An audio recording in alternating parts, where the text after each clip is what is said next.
So good morning everyone. It's day one of our retreat.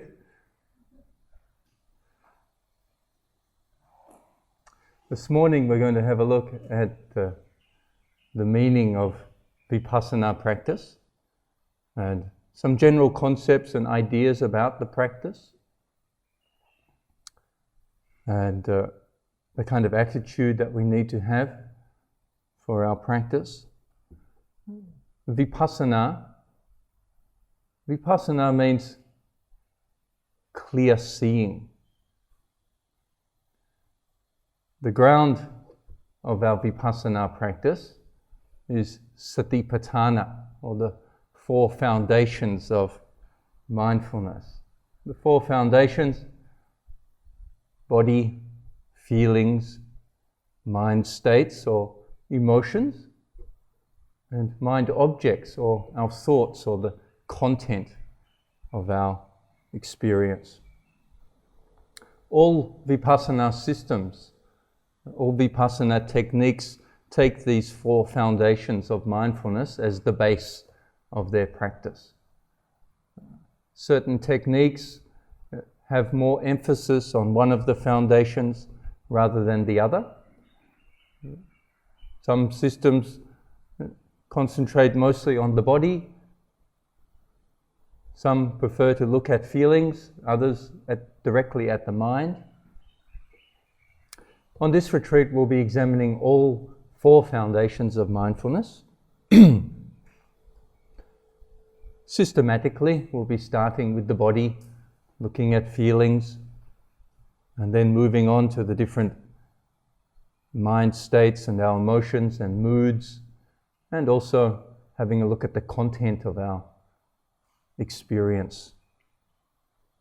The purpose of Vipassana is to see things as they really are, to understand nature, to understand the mind and body system, to understand nama rupa.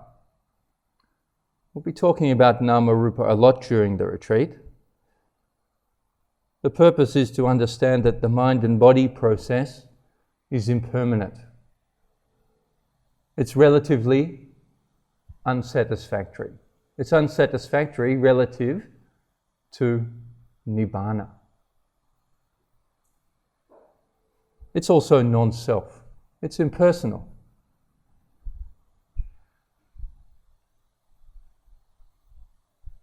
The duty of Vipassana is to destroy defilement as it arises at the six sense bases.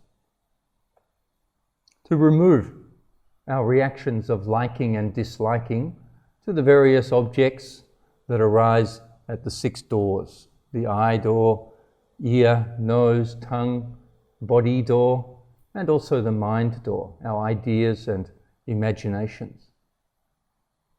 To remove defilement, to remove craving and aversion that may be arising towards the various objects as they arise and pass away at those six sense doors. The ultimate result of Vipassana practice is such clear seeing that we reach the end of suffering, the end of being, something that the Buddha called nibbana or nirvana.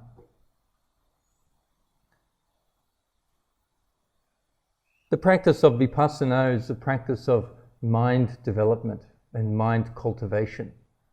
It results in certain knowledges or understandings, certain wisdom, insight.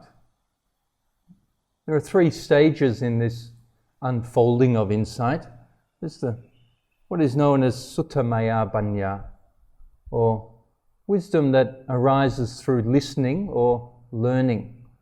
And we're listening to the Dhamma or we're reading a meditation book, we come to a certain understanding, a certain knowledge arises.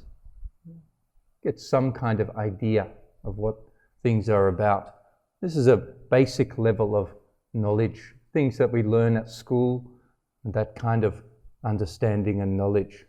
The second type of wisdom or understanding arises through thinking. It's known as chinta maya banya. It's knowledge that arises through reflections and through rational analysis and conceptualizing, examining, thinking things through, pondering things over and over. We come to a certain understanding about things. It's another level of understanding. The third type of understanding that arises is known as bhavana maya banya. This is the type of knowledge or understanding that arises through direct intuitive experience. When we do our meditation practice, bhavana or mind development, certain understandings and wisdoms arise through our intuitive perception, arise automatically. There's a flash of insight, a flash of understanding, which doesn't arise through thinking, doesn't arise through learning, although they may be the conditions for our intuitive practice or our intuitive understanding. But bhavana maya banya has a special place in the field of knowledge in that it liberates the mind. When we understand, when we break through and perceive things intuitively, it creates space around our experience and we gain a little bit of freedom through that practice. The benefits of Vipassana practice are to destroy vipallasa sanya, or a perversity in our perception. In our normal everyday life, we perceive things as being continuous. We perceive things as being stable. We perceive them as being permanent. This permanency is a distortion in our perception. Everything is in fact arising and passing away. Vipassana removes this idea. Very often we have an understanding that things are always very happy. Things are always very good. This is a very good situation to be in a mind and body process, traveling through life. Vipassana destroys this misconception. It allows us to see things as they really are, allows us to see the conditioned and dependently arisen phenomena as they really are. We come to understand that actually this is a huge constructed matrix. This is suffering, dukkha. The third thing that Vipassana overcomes, the third vipallasa or misconception, is that we have a self, that we are a person, that we have some autonomy as an individual. This is a distorted view. This is a fabrication, in fact. Vipassana allows us to see all the mental and physical phenomena as they really are so that we can remove this distortion of self and that we come to understand and see things clearly as non-self, as impersonal, as not having an abiding core. No self, no soul. Just conditioned mental and physical phenomena that are rapidly and incessantly arising and passing away. We'll have much to say about this during the retreat. The fourth vipallasa that is removed is the conception that things are beautiful. We see things as lovely, as wonderful. While this may be a very entertaining way to live, nice, it does cause difficulties. Vipassana will allow us to see things through a different view, the repulsiveness of our experience, asubha, non-beautiful. It releases the mind from its attachments and cravings. When we see this aspect of our reality, we don't get caught in the beautiful anymore. beautiful sights and sounds, smells and tastes and touches, the beautifulness of our own body as we look into the mirror, we can overcome that. We see actually what this body really is. A festering corpse full of bacteria. Just have a look on the outside. What's lovely about it? The head hair, the body hair, the fingernails, the teeth, the skin. That's what we can see. That's what we're considering to be beautiful. Vipassana removes this misconception so that we can actually see what this creature is. This mind and body process that is manifesting in the present moment. Our experience is one of mind and matter, nama and rupa, and consciousness, the knowing. It's a combined experience. Nama, rupa and consciousness are arising and ceasing together. Nama, rupa and consciousness are conditioning each other. In fact, they're in a vortex of conditionality. Consciousness is conditioning mind and matter is conditioning consciousness. They arise at the same time and they cease at the same time. It's an extremely stable system, an extremely stable structure. That's why it's so difficult for us to see through it and to break through it. On one side we have nama rupa, which is, rupa is the four elements, the four physical elements, and we spoke about them yesterday in our meditation practice: earth, water, fire and air. Our body is made up of these four physical elements and the material derived from those four physical elements. Such things such as color and sound and taste, these other types of rupa. The mind is made up of mental states. It's made up of feeling, pleasantness and unpleasantness, neutral feeling as well. It's made up of perception. It's made up of intentions or volitional formations, and also attention. The Pali definition, Phassa Vedana Sanya Chetana Manasikara, contact, feeling, perception, intention and attention. And there are other mental states as well that we'll get into.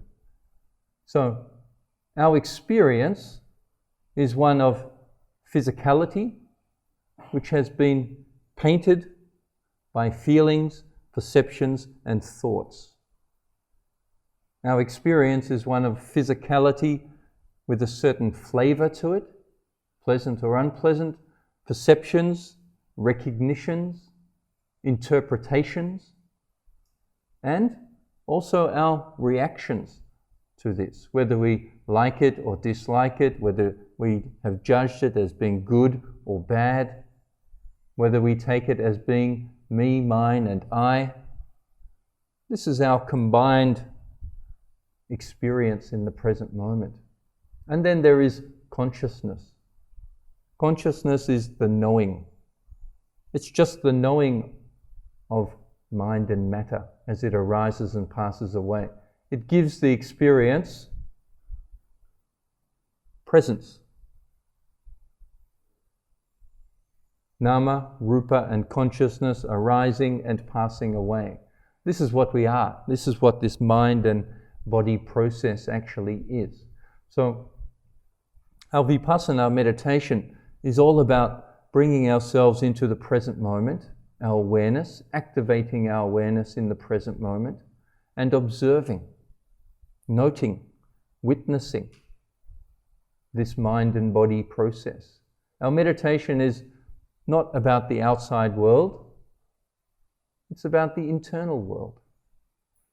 The Buddha instructs us that dukkha, or the unsatisfactoriness and the suffering of life, arises internally and it ceases internally. So our investigation begins with the physical body, and then we start to examine our feelings, perceptions, and thoughts, our conceptual structure. In Vipassana, we practice in the present moment.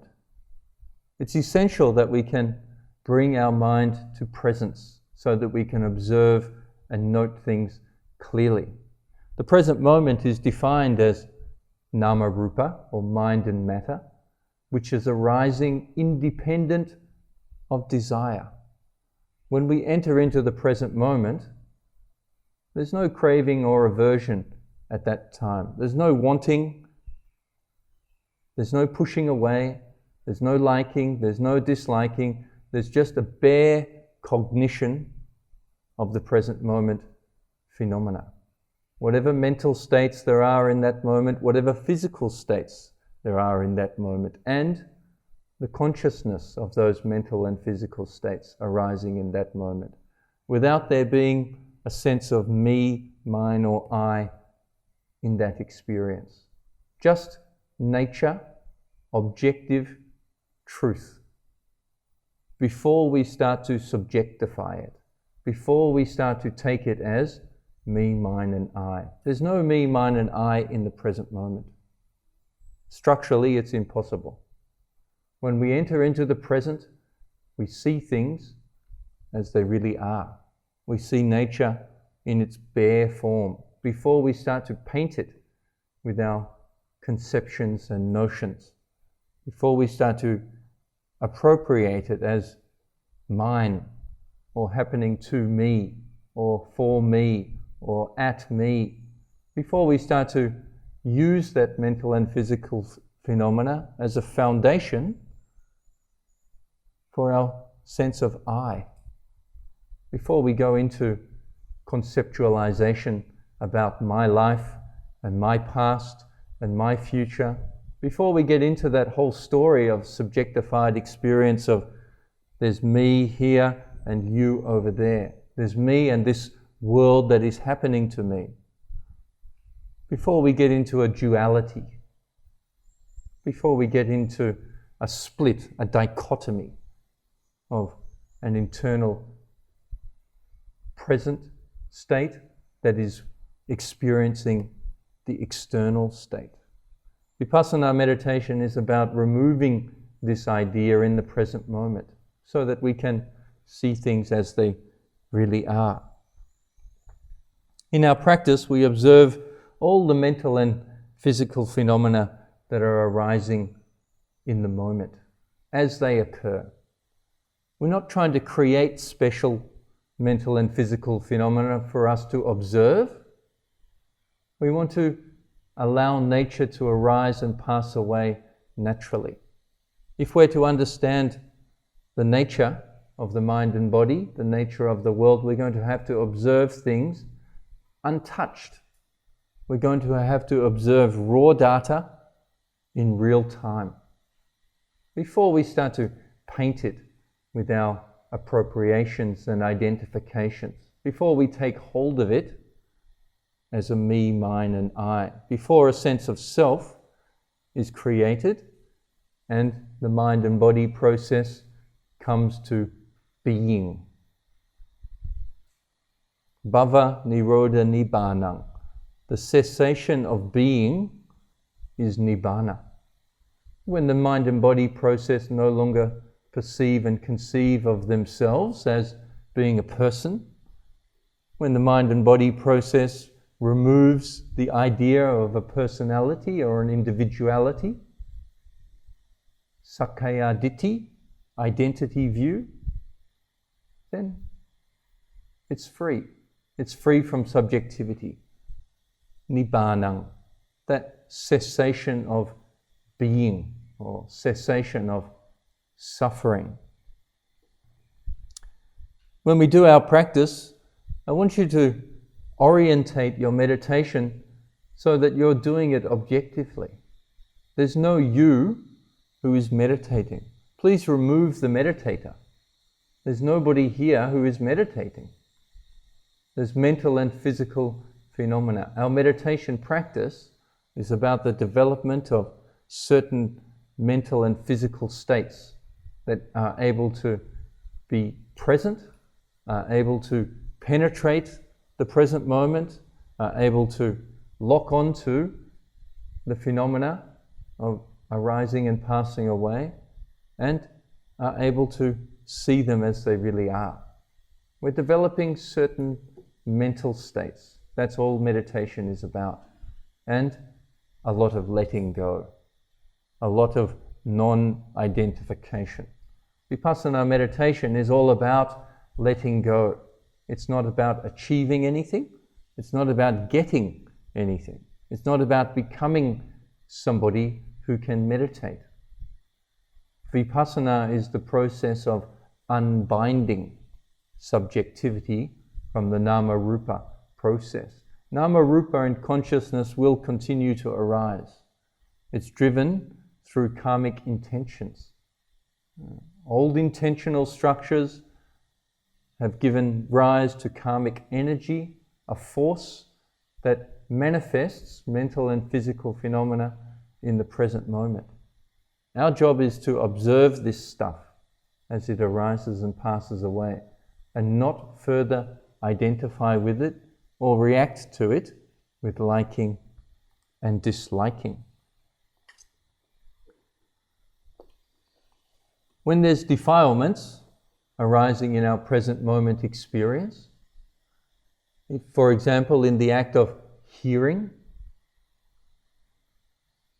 when there's defilements or corruptions or subjectivity in the present moment, there is somebody who hears. There is a hearer.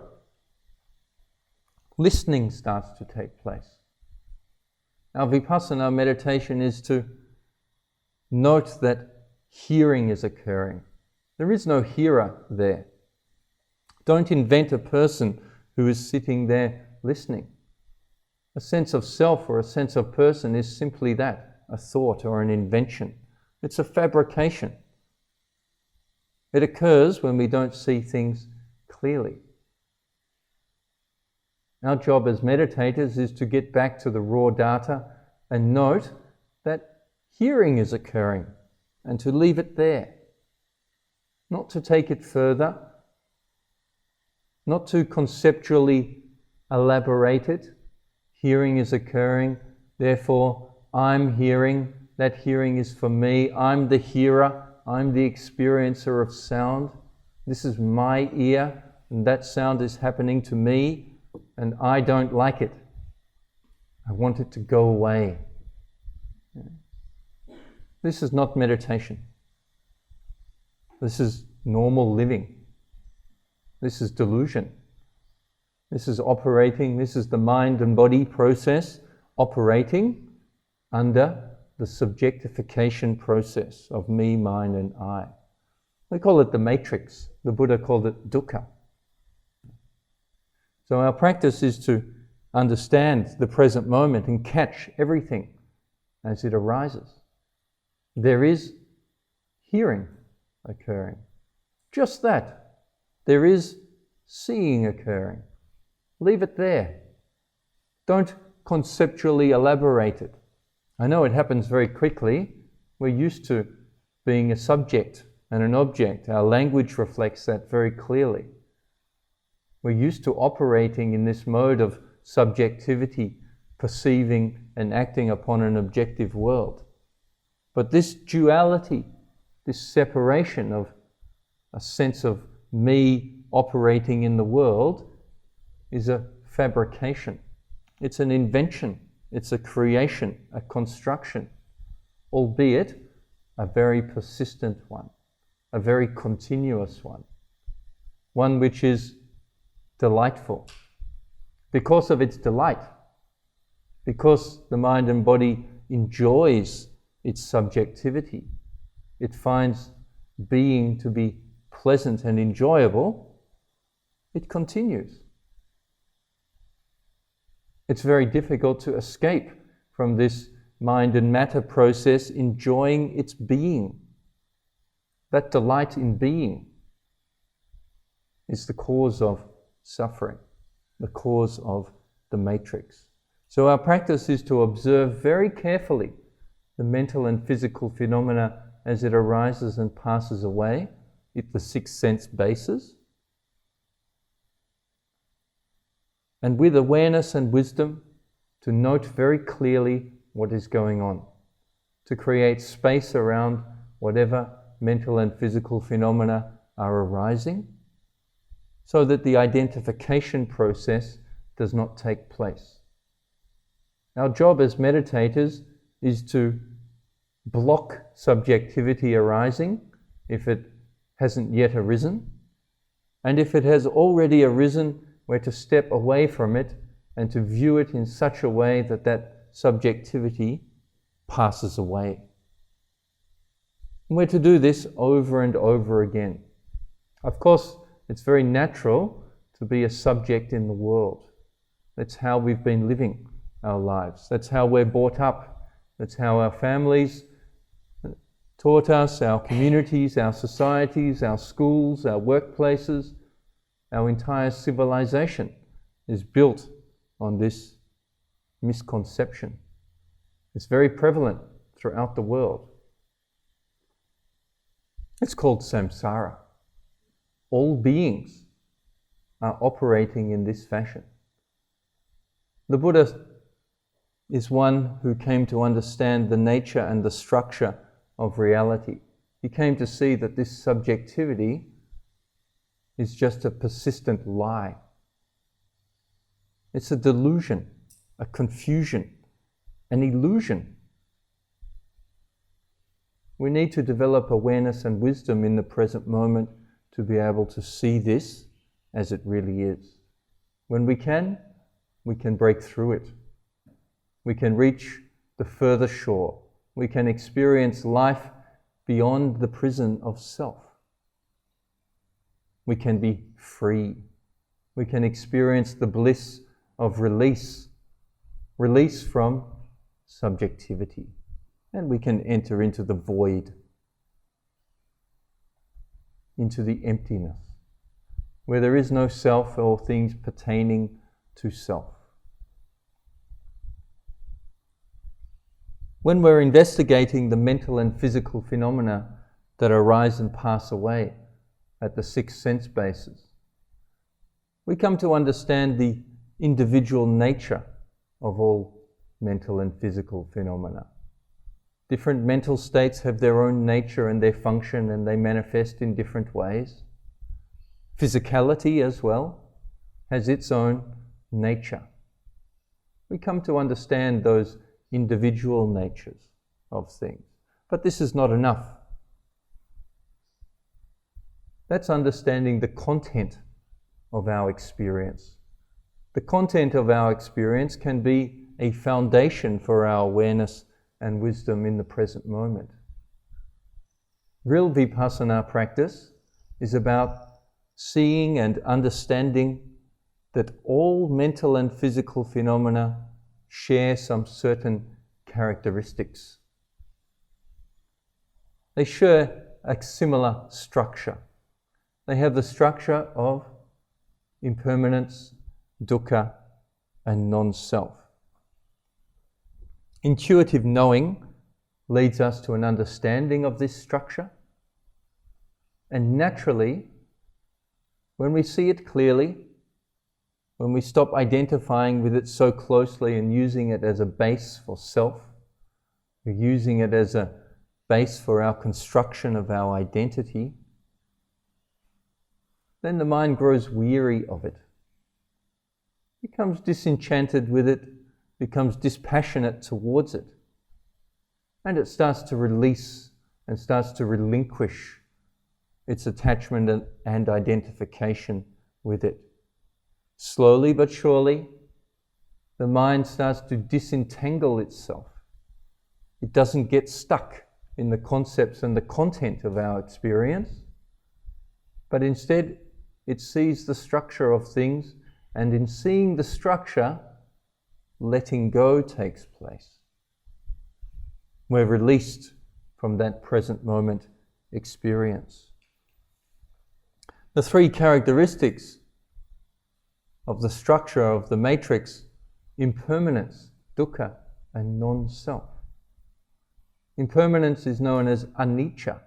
Nicca means permanence. Anicca means impermanence. Change.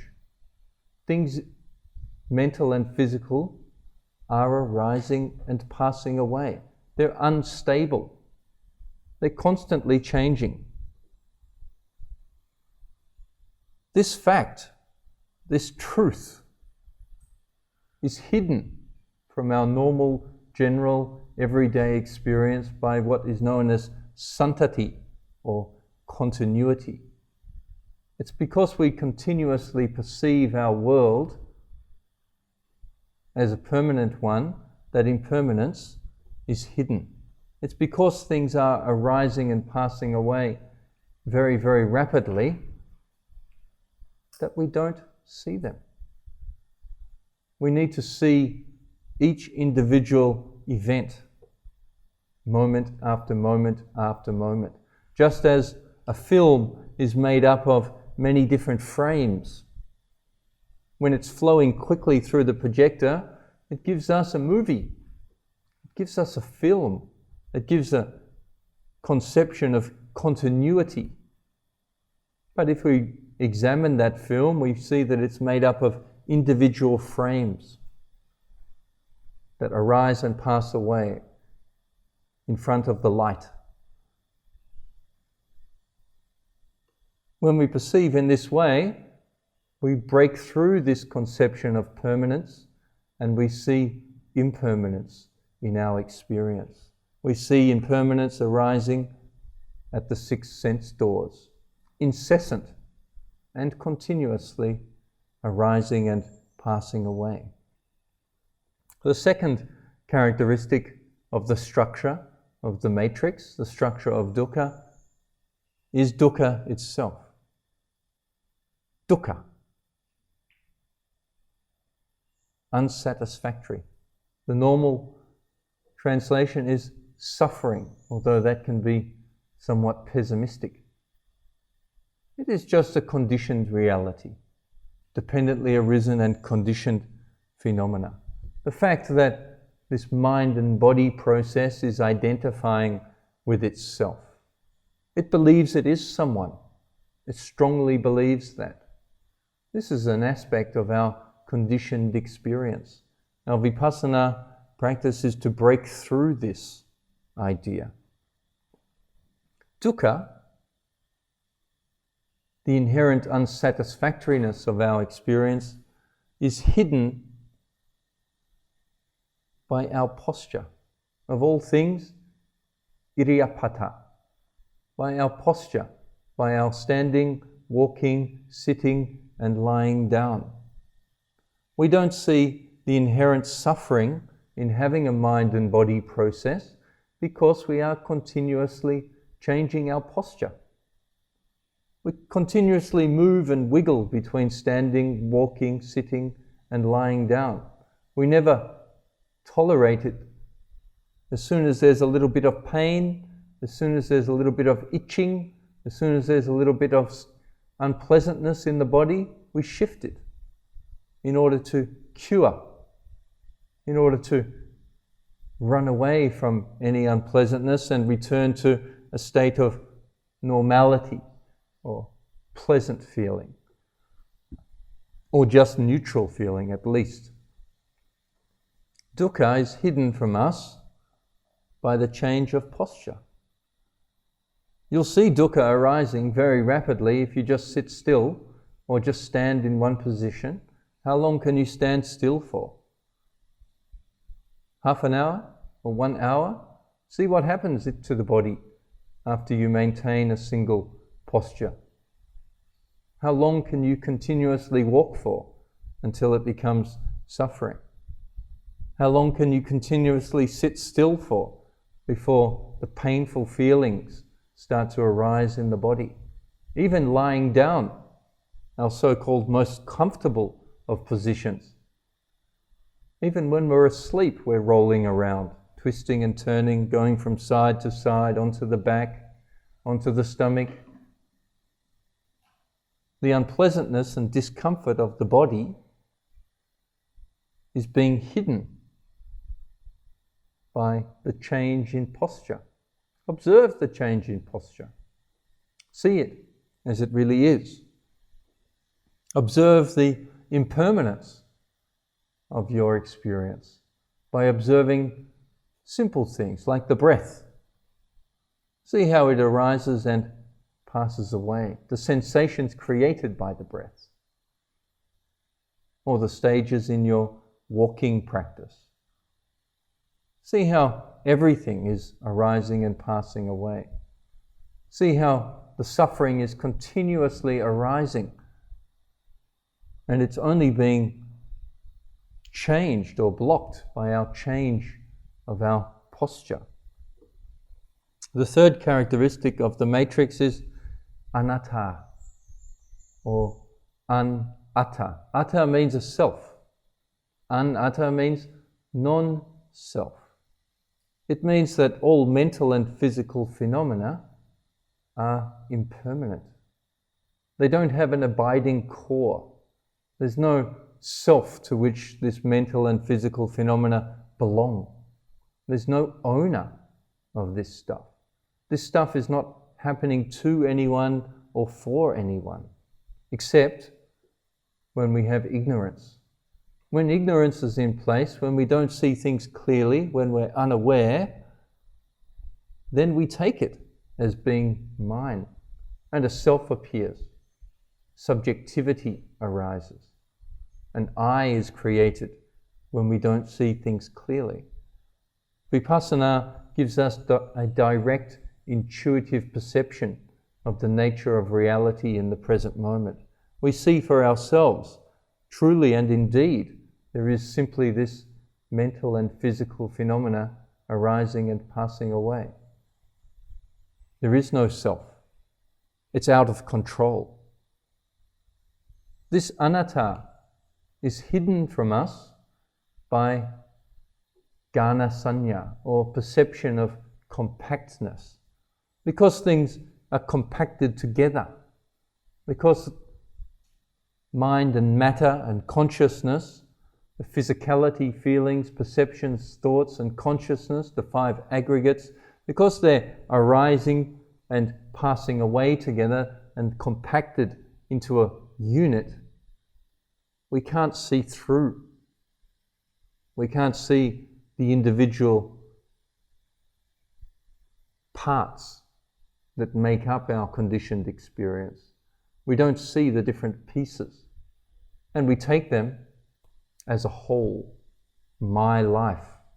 Because it's all compacted together, because it's gana, we don't see that there's non-self. We take it as being a self. So Vipassana is about seeing through this illusion, to break through this delusion.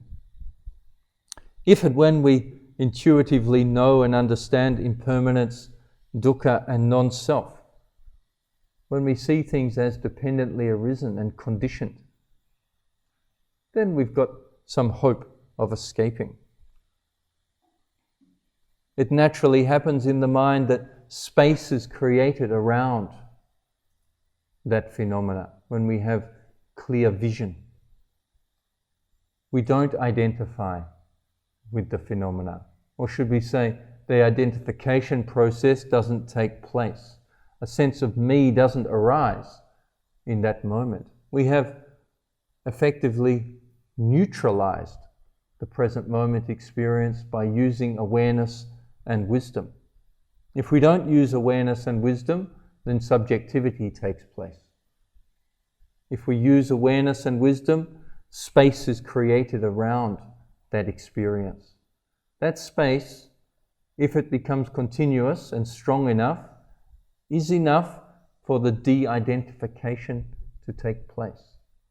This is not mine, this I am not, this is not myself. Not this, not that. We don't identify with anything in our mental and physical experience. A sense of self is not created. When there's no sense of self, there's no dukkha.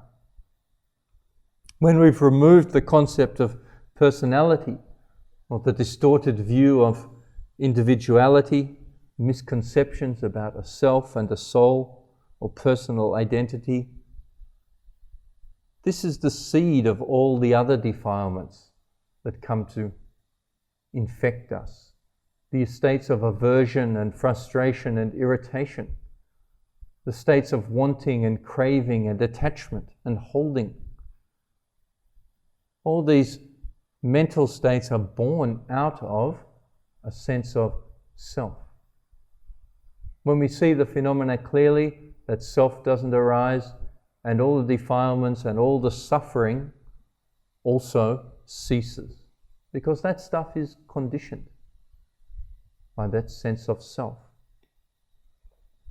When the concept of a person or individuality has been destroyed, the hindrances and the roots of our problems, greed, hatred and delusion, simply doesn't arise. In order for us to realize these things for ourselves with bhavana maya panya, the wisdom and knowledge that arises intuitively through our own experience, then we will need to obtain a certain degree of concentration. We'll need to be able to witness and observe, have bare attention in the present moment in a fairly stable way. It's essential in our practice that we're able to activate our awareness in the present moment and stabilize it. This takes practice. Have patience with yourself. You might be able to activate your awareness in the present moment for a second or two, and then you slip back in. And then you activate it again, and then you slip back in. Slip back into the matrix, that is. Slip back into identifying with the phenomena. But as you become skillful, and you will over the retreat, there will be moments in your meditation where you can step back for longer periods of time, where the mental and physical phenomena will not be taken so continuously as me, mine and I. And you will start to experience some spaciousness around the different physical aspects. You won't identify with the aches and pains. They'll still be there. They'll still be arising and passing away. But they won't be mine. And when they're not happening to me, there's no suffering for me. There's no I who suffers. There is just physical sensations, and there is just some feeling. That's it. Raw data. Just the resultants of your old karmic intentions.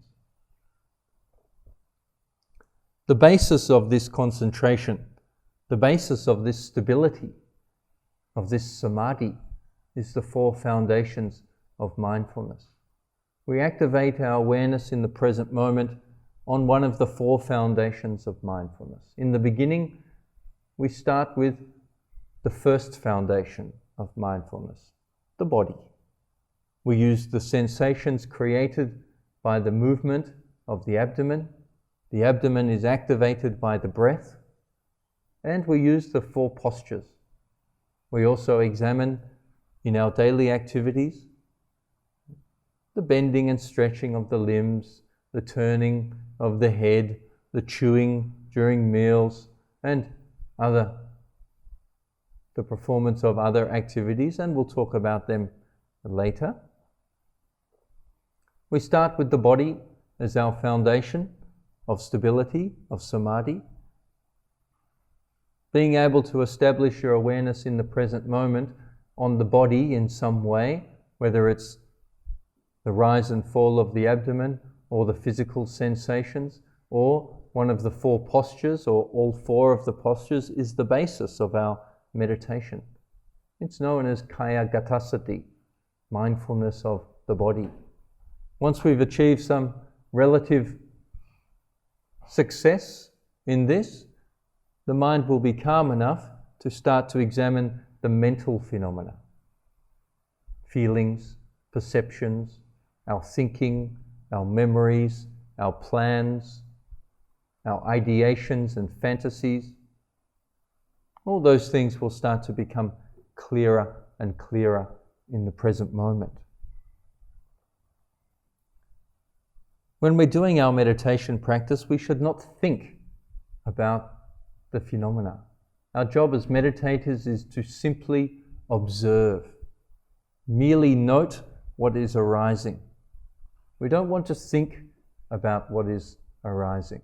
We don't want to make comments about what is arising. Your job is not to judge whatever is arising in your present moment experience.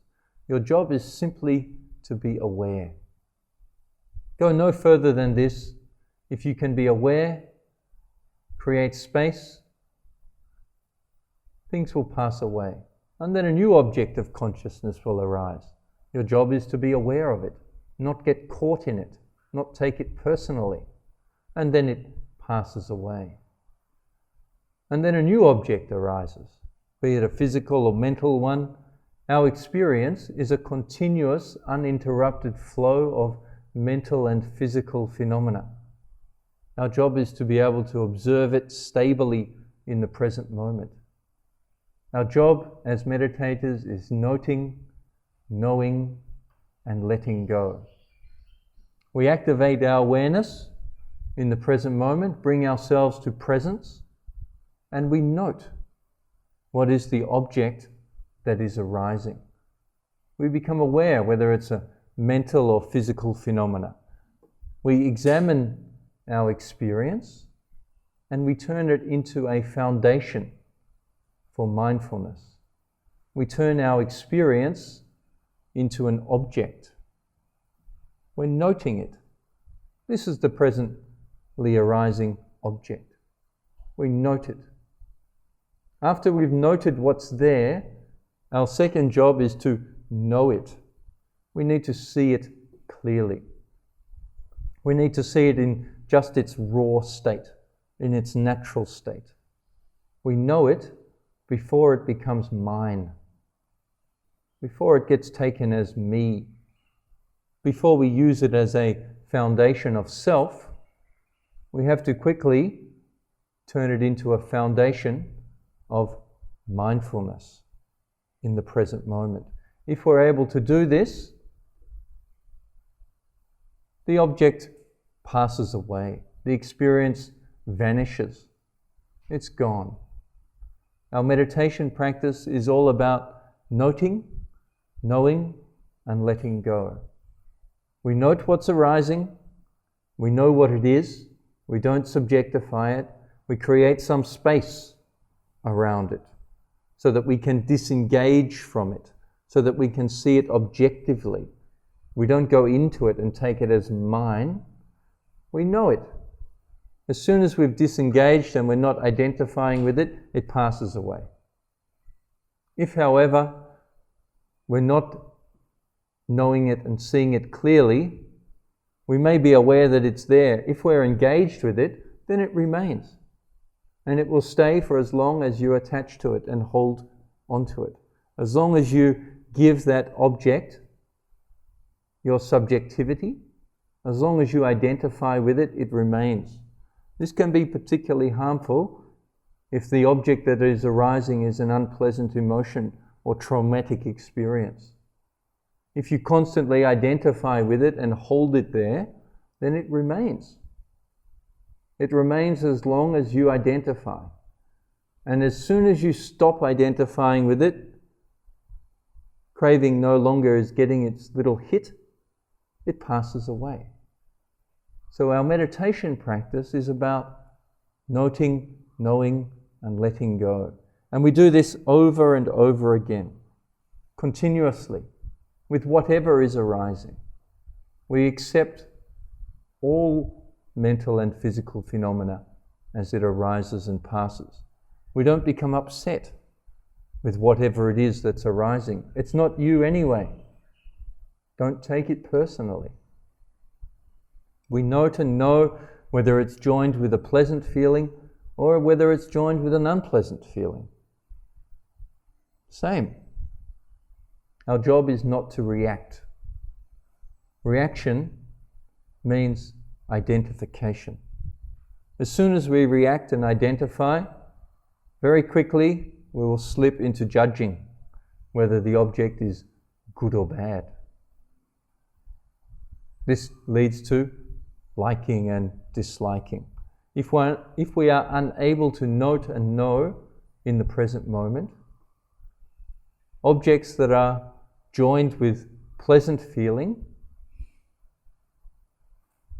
will be judged as good, and they will be liked, and they will be held on to and we will want to keep them.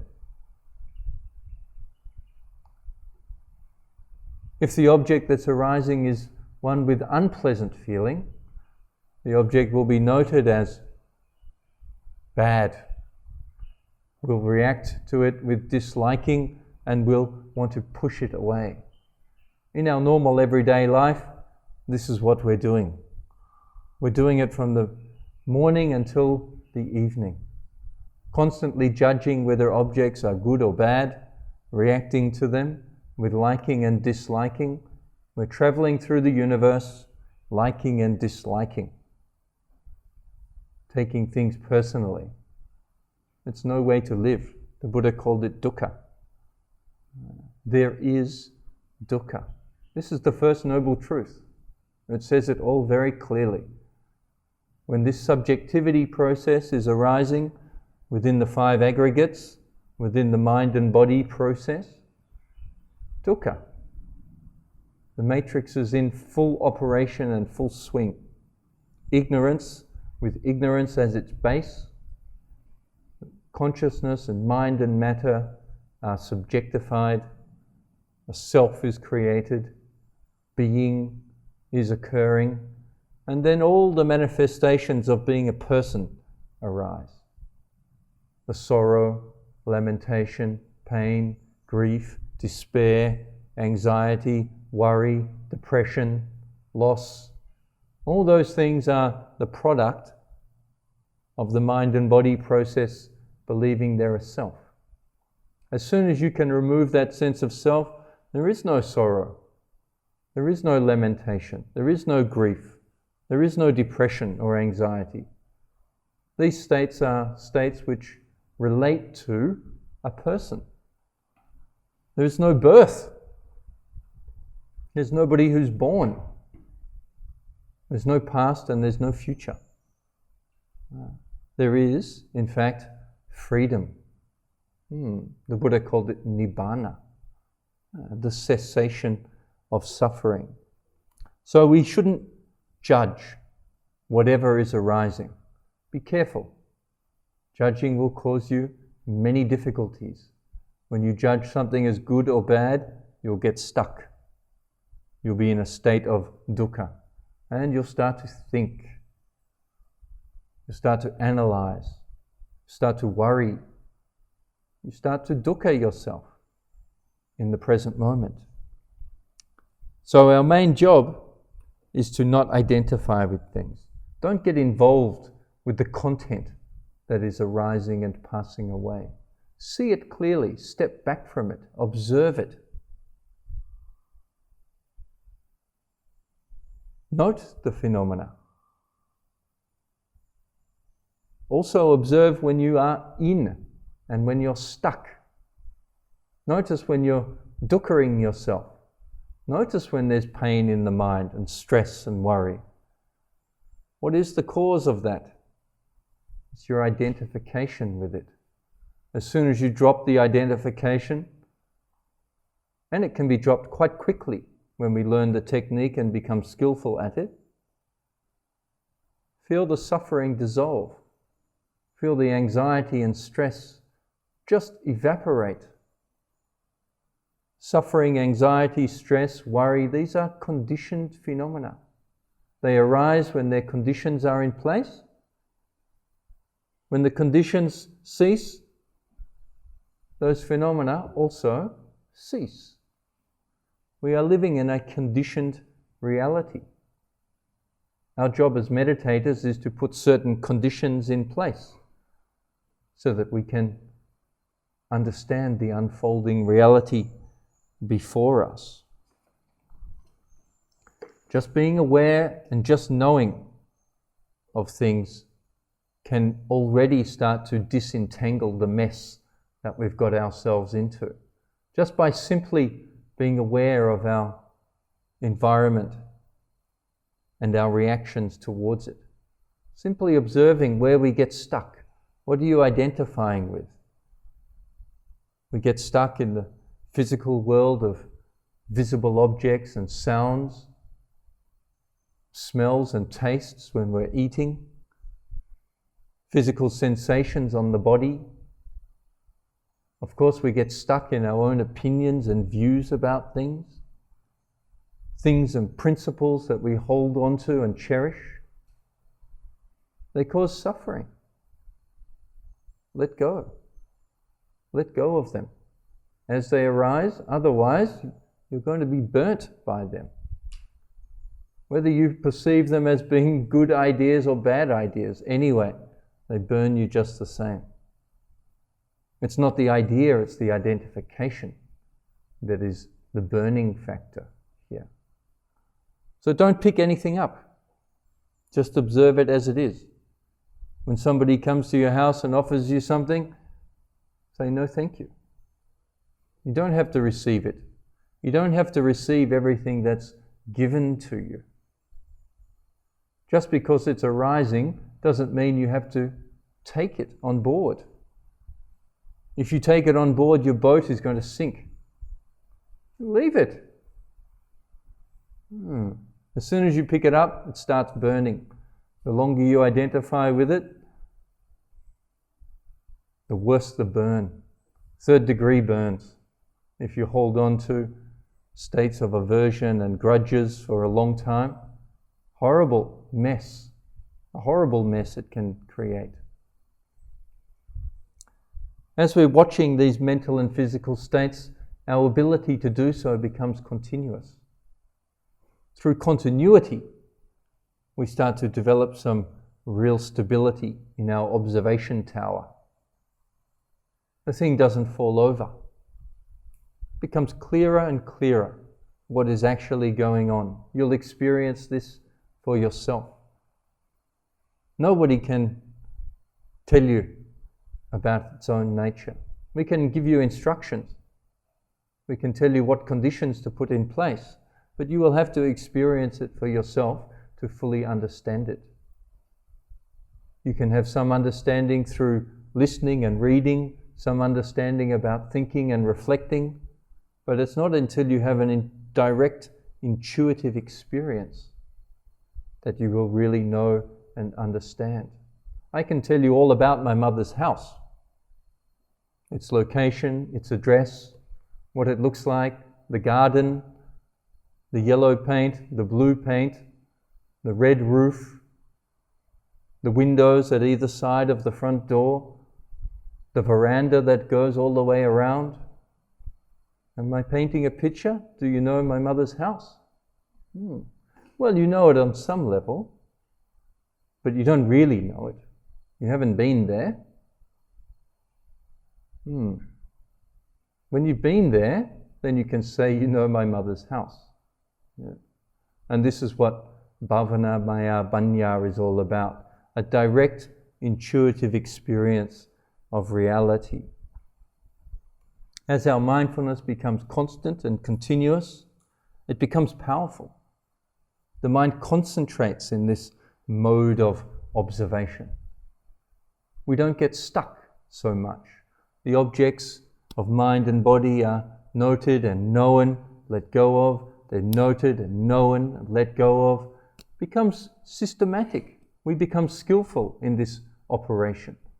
Just like all skills, it takes some time. When you want to learn how to play the guitar, there's certain things you have to do. When you want to learn how to drive a car, there's certain sequences. You have to use your hands for particular actions. You have to use your feet for particular actions. You need to use your eyes in the mirror for particular actions. At first, it's all very confusing. How can you move your feet and your hands and your eyes at the same time? But after a while, you learn how to do it. The same as meditation. So give it some chance, give it some time, and you will become skillful in this process of noting, knowing and letting go. Like all good skills, it does take effort. You'll need to practice it. We call it meditation practice for a reason, because it needs to be practiced. The more you practice, the better you become at it. Just like when we're learning a sport or learning a language, learning a particular skill with the computer or any other skill. When we learn it, then we've got it. We know how to do it. When you learn this technique of clear seeing, of Vipassana, you'll be able to pull yourself out of the mess whenever you like. You'll be able to note and know and let go of any dukkha states that start to arise. You can use it in your daily life to pull yourself out of temporary reactions and stresses. And if you wish to, you can practice it continuously and reach all the way to Nibbana, completely removing the sense of self and all suffering from your experience. And you'll return to nature. So this mindfulness meditation, it's important for us to be aware of whatever is arising as it arises. We don't want to be creating any objects to be observing. We want to observe things as they come and go. It's not your job to be thinking about anything external, thinking about your family and your friends, thinking about your work or your responsibilities, thinking about your commitments or your lovers. Your job is to be internalized, observing continuously throughout the entire retreat, noting, knowing, letting go. Don't be distracted by anything external, any activities that are going on here in the meditation center, any of the other participants in the meditation retreat. It's not your job to be observing them. Your job is to observe your own mind and physical processes as they're arising and passing away. Try to do this as continuously as possible, uninterruptedly.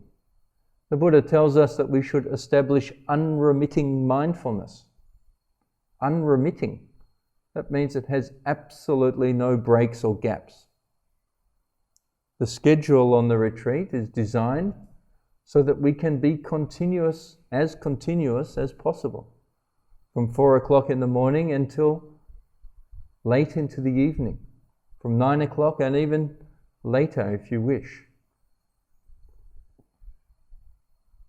We practice our formal sitting meditation, our formal walking meditation, and even in the times when we're having so-called breaks, we're being mindful of our daily activities. We're maintaining our awareness on our postures so that our awareness is completely uninterrupted in the present moment. This is the only way to establish unremitting mindfulness. Your ability to practice during your daily activities will determine the success of your sitting and walking practice. The more that you can keep your mind self-contained and internal and present during your daily activities, the better your sitting and walking practice will be. So don't let the mind wander. Don't let it off the leash and go running around in the past or the future or what you're going to do or where you're going to go or who you're going to meet. Use this time here with dedication and diligence and really practice.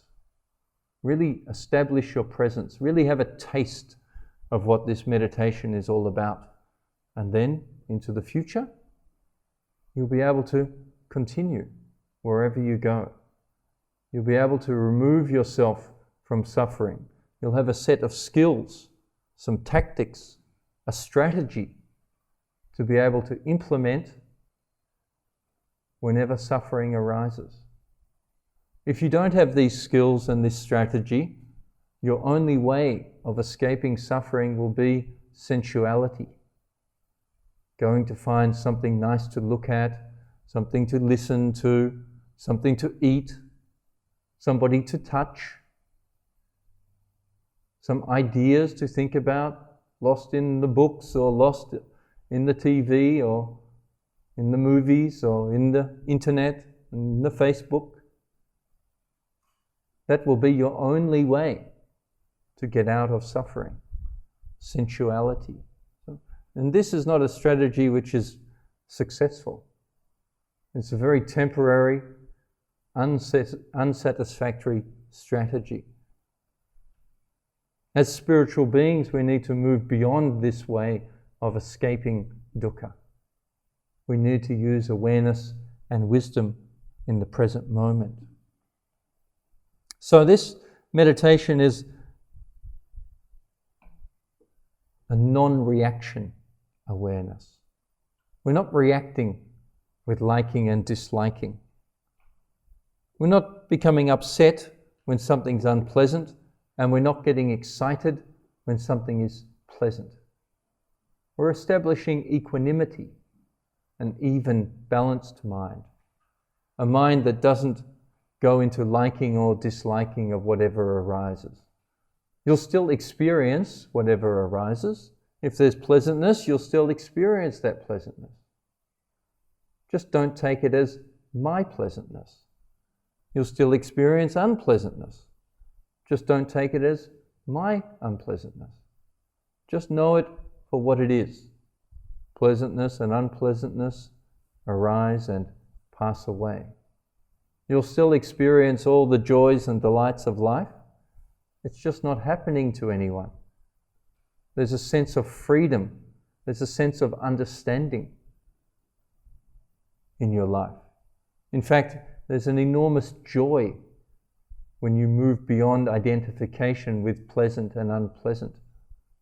The whole conditioning process breaks down when we see pleasantness and unpleasantness clearly. The whole liking and disliking, judging good, bad, right, wrong, all this stuff is destroyed through understanding the nature of pleasantness and unpleasantness in the present moment. You're free. You'll still experience the pleasantness. This is your old karmic intentions manifesting in the present moment. If you're putting the right conditions in place, that karmic flow associated with pleasantness will have the opportunity to arise almost continuously.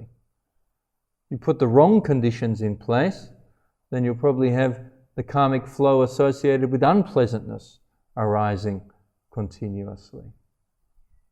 The thing about being a human is that we experience both pleasantness and unpleasantness.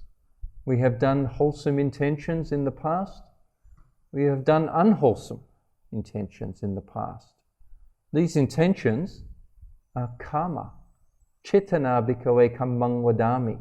I declare to you, monks, volitional intention is karma.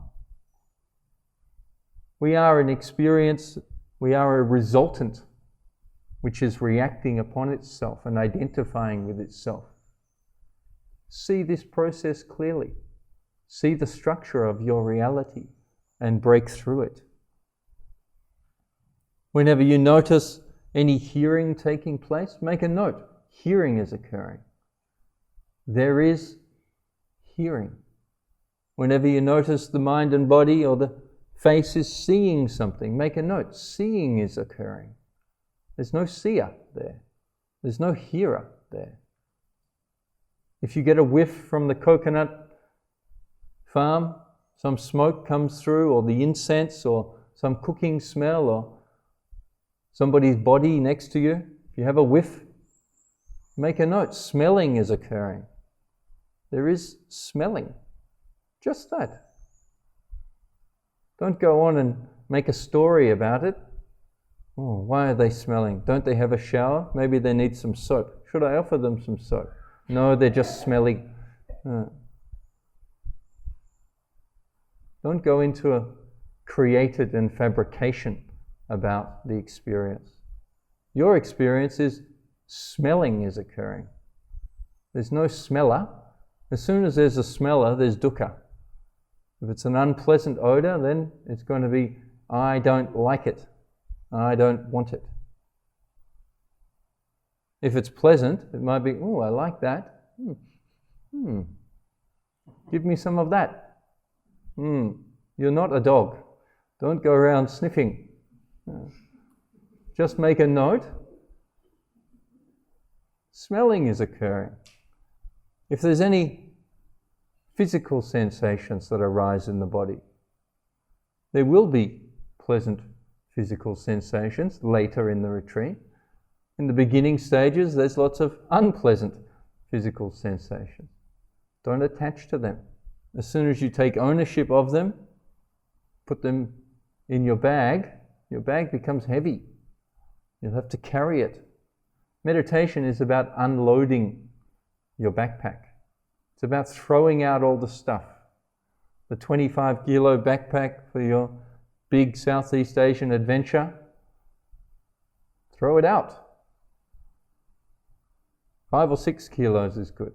7 is okay, manageable. Anything more than that, dukkha.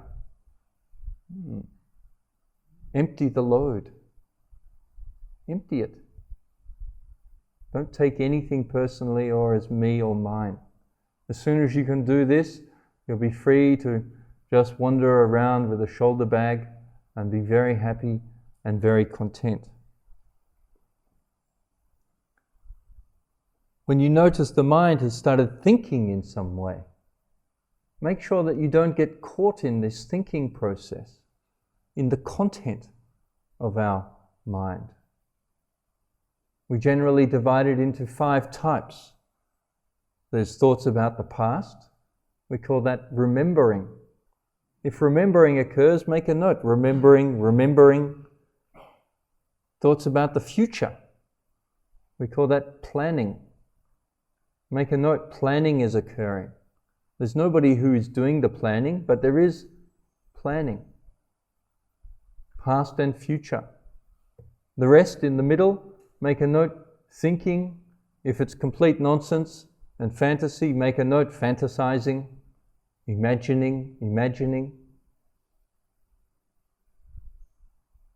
If you start to reflect on Dhamma, start to reflect on your meditation experience, make a note of that. Reflecting. Try to stay out of the content. Allow it to arise. We're not trying to get rid of anything. The mind will be thinking on the retreat. Minds think. That's what they do. Just like fish, they go swimming. We don't get upset when fish are swimming because that's what fish do. Don't be upset when your mind is thinking. Thoughts arise. Your job is to observe them, to note them, to know it, and let it go. Not to identify with the content of your thoughts. As soon as you're identified with the content, you've gone into a story. You've gone into a narrative. You started having a conversation with somebody in your mind. Started to have a conversation with yourself. You're starting to become mad. Think about that. You want to talk to yourself? Very often it likes to talk to itself.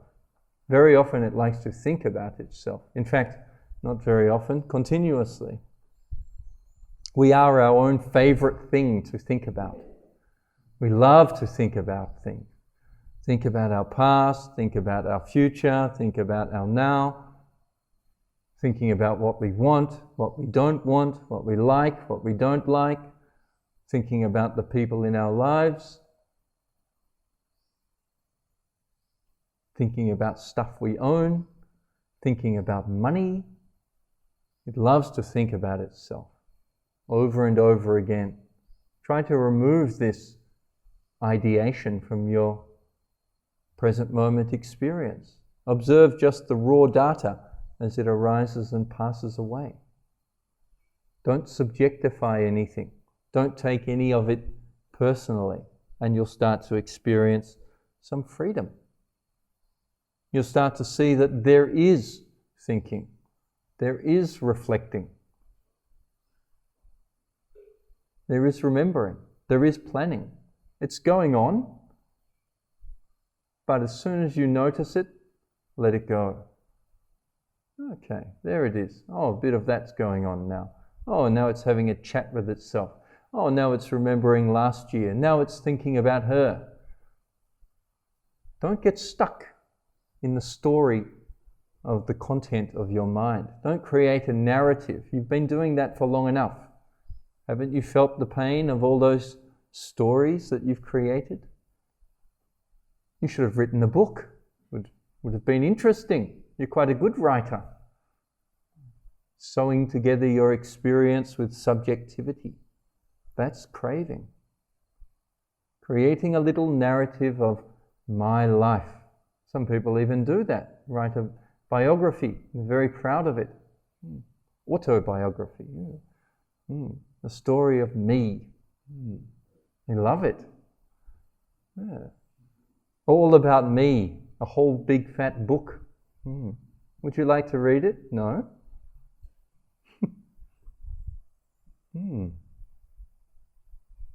Delusion. Complete and total delusion. It actually thinks it is someone, and it's so proud of it, it's written a big book about it. Is this fiction or non-fiction? It's non-fiction. Really? It's fiction. No, it's not. It really happens. It's fiction. It's nonsense is what it is. It has about as much validity as... Well, you can fill that sentence yourself.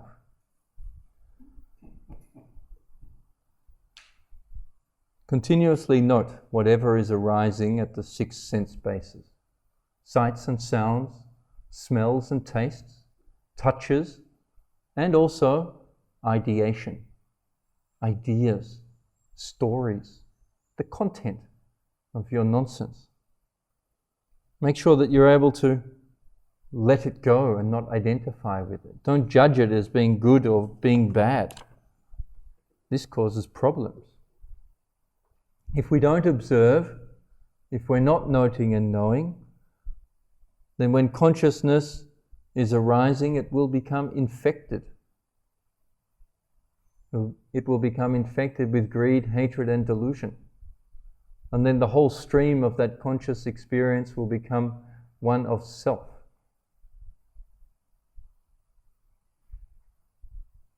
When we like what we're seeing, when we judge it as good, we love it, we want to get it, we want to hold on to it, it's become me, it's a foundation for self. When we see it clearly, we can flip that over. Turn your experience into a foundation of mindfulness and wisdom in the present moment, instead of craving and suffering. That's all we're doing as meditators here on the retreat. We're learning the art of skillful living. We're learning the skills of turning our content, our personalized and subjectified content, into an unsubjectified flow of mental and physical phenomena. We're learning how to be free from it instead of dwelling within it. Meditation is all about freedom. It's all about release. It's all about letting go. Don't try to get anything while you're here. Don't try and become somebody while you're here. Don't try and achieve something. Getting and becoming and achieving, these are things that are all bound up with a sense of self. It's always me that's achieving. It's always me that's getting. It's me that's becoming.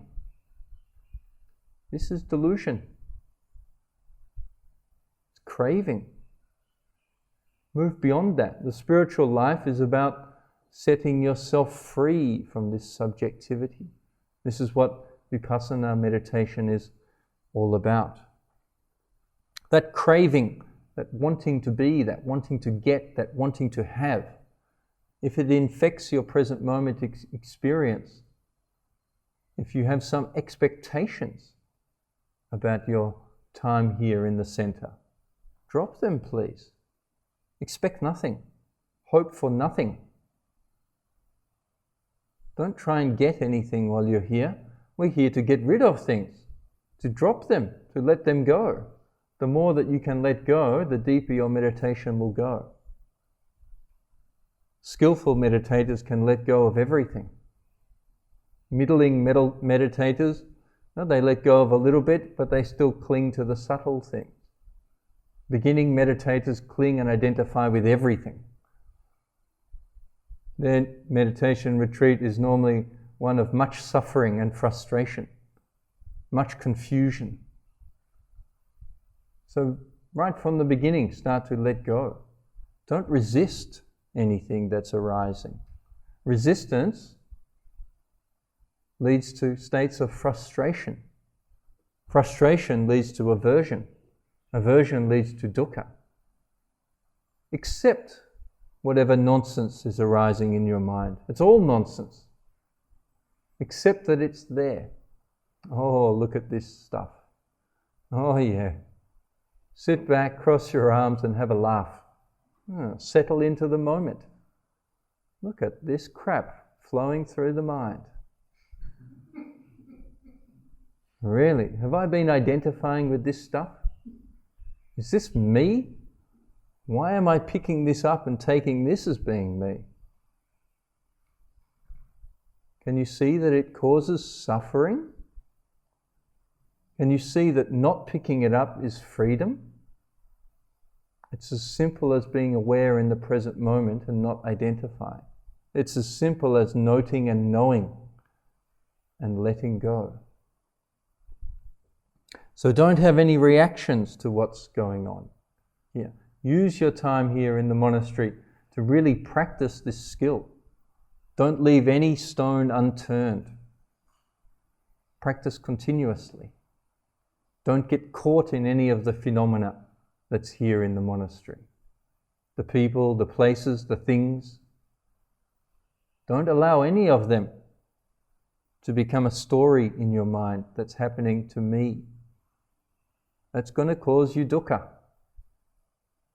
Don't think that you need to get beyond all this stuff and then I'm going to start meditating. The present moment is your meditation object. Whatever is arising, note it, know it, and let it go. There is no other time in which to do the practice. Whatever it is that you're getting stuck on or stuck in, that's what needs to be let go of.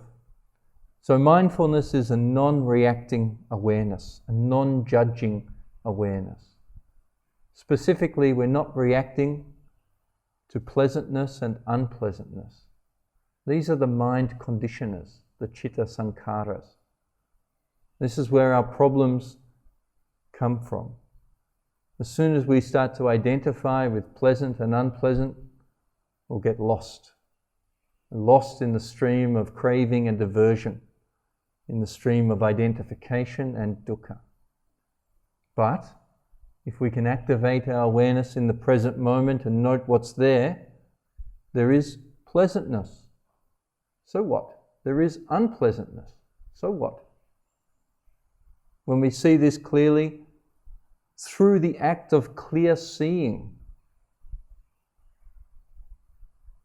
that feeling, those pleasant states and those unpleasant states lose their power to condition. And when they lose their power, a sense of self is not created. And we find freedom in the present moment. So the principle of our satipatthana practice is to be mindful of whatever is arising. Don't create something to look at. We're not trying to create a really cool thing to start looking at and focus in on and gain some one-pointedness. We want to observe nature as it's really arising and passing away. If you're patient enough and develop this skill, it will take you all the way to the higher Vipassana states, the higher freedoms. Perseverance, patience, and strenuous efforts. This is what's necessary on the retreat. You'll need to persevere. It will be tricky sometimes. There will be good days and bad days. You'll need to be patient with whatever is arising. Be patient with the physical sensations. Be patient with the old emotions that come up. Be patient with the habitual mind patterns that you've got into. Through patience, the Buddha said that patience is the highest practice. Patiently enduring and forbearing whatever is arising, accepting what is there and becoming content with it. Learn to be content with whatever is arising. Don't resist whatever is arising. Don't be repelled. Don't be attracted. Just be content. This is cool. This is cool. Whatever it is. Sit there on your mat and develop the mind which doesn't react. This is your passport to freedom. This is the path of the enlightened ones.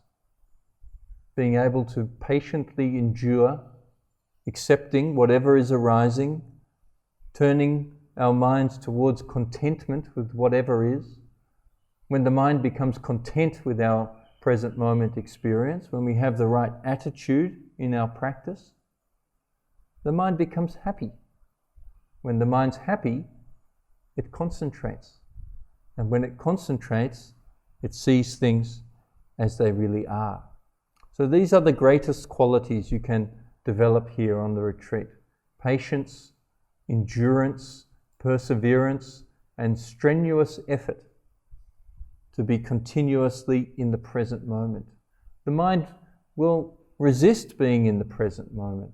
It likes to be in the past and future. It likes to be in the nonsense, playing around in the playground. It doesn't want to be in the school classroom, it wants to be outside kicking a ball around. You'll need to be skillful, bringing your mind to presence. Keep bringing it back to the present moment. Keep activating your awareness in the present moment. Whenever you notice that it's slipped off, make a note, wandering, and come back. Come back as quickly as you can. Don't wait. Don't wallow in the story. Oh yeah, I do need to have a little bit of a think about this, and then go into a story and No. Cut it off as quickly as you can and come back to the present and reactivate your awareness on the main object. So our practice is about any mental state or any physical process which is arising in the present moment. This is our object of our meditation. Do not think that some things are not part of the meditation. It's all part. If it's arising, it's to be noted and known and to be let go of. Try to see this raw data as it's arising and passing away before you get into states of conceptualization, before that present moment sense experience gets hijacked and kidnapped by craving, before it's used as a base for the sense of self, turn it into a base of awareness and wisdom. I think that's enough for this morning, and we'll continue with some walking practice.